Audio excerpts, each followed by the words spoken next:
네, 오늘 첫 번째 소식은 정부의 남북 대화 제안 소식으로 시작합니다.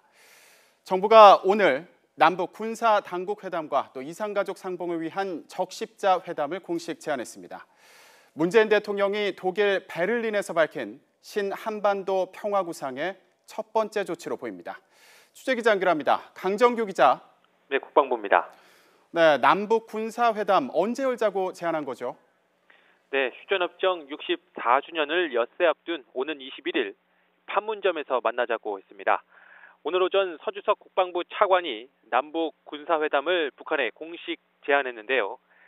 먼저 발표 내용 직접 들어보시죠. 남북 군사 당국 회담을 7월 21일 판문점 북측 지역 통일각에서 개최할 것을 북측에 제의합니다. 이번 제안은 북측이 서해 군 통신선을 통한 우리 정부의 접촉에 응답하지 않고 있는 상태이기 때문에 언론을 통해 먼저 발표됐습니다.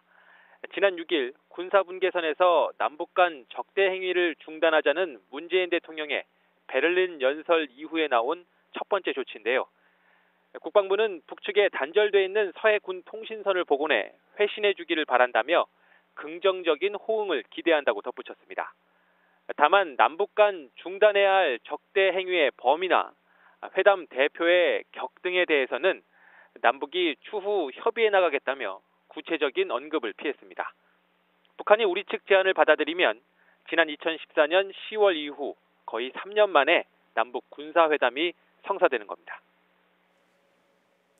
네, 추석 이산가족 상봉을 위한 남북 실무회담도 제안했죠. 네, 그렇습니다. 남북 이산가족 상봉 실무를 담당하는 대한적십자사를 통해 발표했습니다. 다음 달 1일 판문점 우리 측 지역 평화의 집에서 남북 적십자 회담을 열자고 제안한 건데요.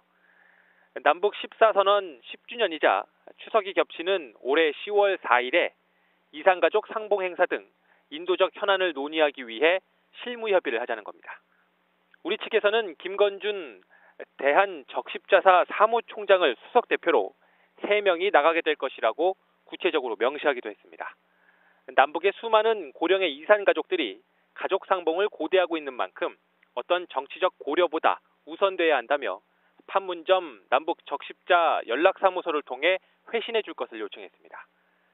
조명균 신임 통일부 장관도 북한이 진정으로 한반도 평화와 남북관계 발전을 추구한다면 우리의 제안에 호응해 나와야 한다고 촉구했습니다. 조 장관의 말입니다. 우리는 북한에 대해 적대시 정책을 갖고 있지 않으며 북한의 붕괴나 흡수 통일을 추구하지 않을 것입니다. 그러나 북한은 지난해 탈북한 식당 여정 5번 등의 송환을 이산가족 상봉의 조건으로 내걸고 있기 때문에 어떤 반응을 보일지 주목됩니다. 지금까지 국방부에서 YTN 강정규입니다.